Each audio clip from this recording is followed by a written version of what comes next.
वक्त बहते दरिया में कुछ तो बाहें मारो तुम, जीत अगर मुमकिन ना हो तो लड़ते लड़ते हारो तुम। Hello dear students, my self सलेंसरा। I cordially welcome you all on my channel math एक्सपर्टो। I hope you all are fine. तो बच्चों, आज हम लोग क्लास 11th का पहला chapter some basic concepts of chemistry को शुरू करेंगे, और जो कि बहुत ही ज़्यादा इंपॉर्टेंट चैप्टर है और बहुत ही बेसिक चैप्टर है क्लास 11th का। और उसका सबसे पहला टॉपिक जो है मैटर एंड इट्स क्लासिफिकेशन आज हम लोग पढ़ेंगे। मैटर होता क्या है, जो मैटर आप समझ रहे हैं वो मैटर नहीं, ये मैटर दूसरा मैटर है, और इस मैटर की डिफिनेशन क्या होती है, और उसके अलावा केमिस्ट्री की क्या डिफिनेशन होती है, केमिस्ट्री में क्यों मैटर इतना इंपॉर्टेंट है, उसको भी आज हम देखेंगे। तो सबसे पहले केमिस्ट्री की डिफिनेशन क्या होती है। Chemistry is the branch of science which deal with the study of matter. Chemistry science की एक ऐसी ब्रांच होती है जिसमें किसकी स्टडी की जाती है, मैटर की स्टडी की जाती है। अब मैटर की स्टडी की जाने का मतलब क्या है कि मैटर के कंपोजिशन की स्टडी की जाती है।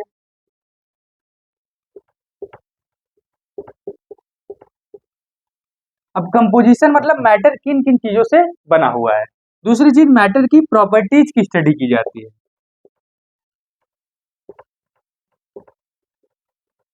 अब प्रॉपर्टीज में क्या क्या आता है हमारा, मेल्टिंग पॉइंट, बॉइलिंग पॉइंट, और क्या आता है, डेंसिटी।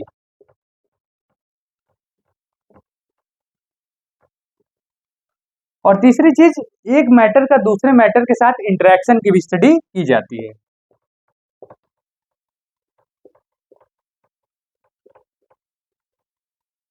तो केमिस्ट्री क्या होता है, chemistry is the branch of science which deal with study of matter. अब स्टडी ऑफ मैटर मतलब मैटर की कंपोजिशन की स्टडी, मैटर के प्रॉपर्टीज की स्टडी, और एक मैटर का दूसरे मैटर के इंटरेक्शन की स्टडी की जाती है। कंपोजिशन मतलब मैटर किन किन चीजों से बना है, प्रॉपर्टीज मतलब melting point, boiling point, density etcetera.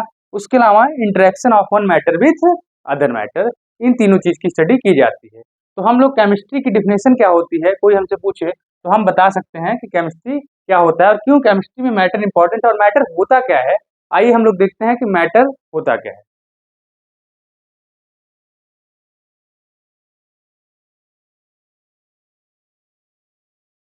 Matter क्या होता है, anything which occupies space and have a mass is called matter. तो मैटर क्या होता है, मैटर के होने के लिए क्या चीज चाहिए, पहली चीज मास होना चाहिए, और दूसरी चीज वो स्पेस को ऑक्युपाई करे।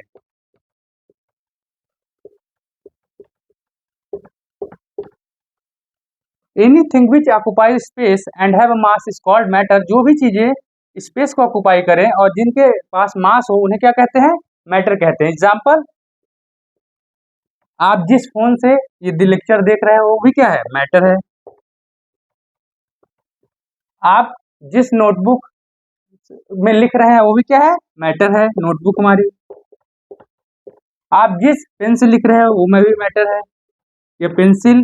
और उसके अलावा जो भी चीजें इस दुनिया में जिसके पास मास है और जो स्पेस को ऑक्युपाई करते हैं उन्हें क्या कहा जाता है, उन्हें मैटर कहा जाता है। So anything which occupies space and have mass is called matter. तो जो भी चीज इस वर्ल्ड में जिसके पास मास हो, कुछ मास हो और जो स्पेस को ऑक्युपाई करे वो मैटर होता है। तो मैटर क्या नहीं होता है, ये हमारे मन में सवाल आता है कि नॉन मैटर क्या होता है। तो आइए देखते हैं नॉन मैटर क्या होता है।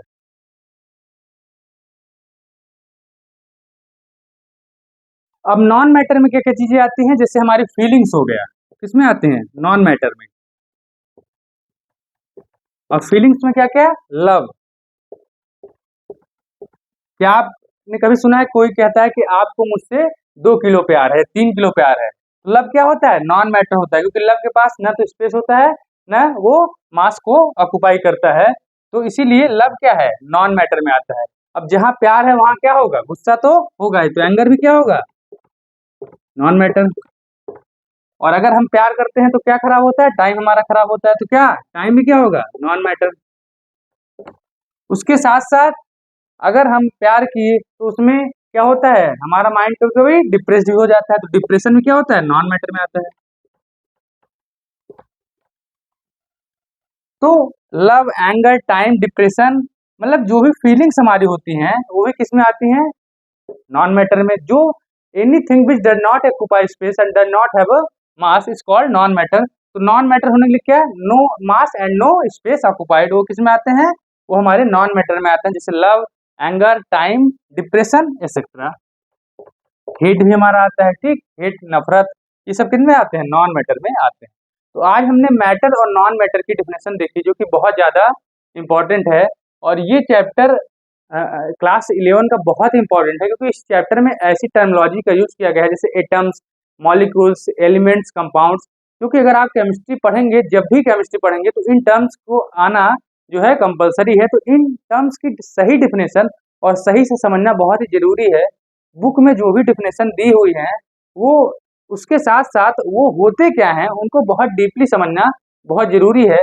जब आज आप आगे पढ़ेंगे तो एक चीज ध्यान देंगे कि जैसे एलिमेंट्स हो गया, मॉलिक्यूल्स हो गया, आप डिफिनेशन जब बुक में देखेंगे तो एलिमेंट्स भी क्या होता है, एटम से बनता है, मॉलिक्यूल्स भी एटम से बनता है, बट दोनों में डिफरेंस क्या होता है ये एक्चुअल में बच्चे डीपली नहीं बता पाते हैं। ये बुक इस डिफिनेशन बताते हैं कि मैं ये एलिमेंट होता है, ये मॉलिक्यूल होता है, बट अगर आप उनको पूछ लीजिए कि डिफरेंस क्या होता है दोनों में, तो उसको बताने में जो है वो सहज नहीं होते हैं। तो इसीलिए कैसे उनको आसानी से डिफ्रेंशिएट किया जाए या कैसे उनकी एक्चुअल डिफिनेशन को हम समझें, ये आगे के लेक्चर्स में हम लोग डिस्कस करेंगे। और ये बहुत ही इंपॉर्टेंट चैप्टर है क्योंकि ये बहुत ही बेसिक चैप्टर है। तो अगले लेक्चर में हम लोग जो है पढ़ेंगे मैटर के क्लासिफिकेशन के बारे में। आप सभी का बहुत बहुत धन्यवाद। और अगर आप सभी को हमारे वीडियोस पसंद आ रहे हों तो चैनल को सब्सक्राइब जरूर करें, वीडियोस को लाइक करें और हमारे वीडियोस को शेयर जरूर करें। आप सभी का बहुत बहुत धन्यवाद।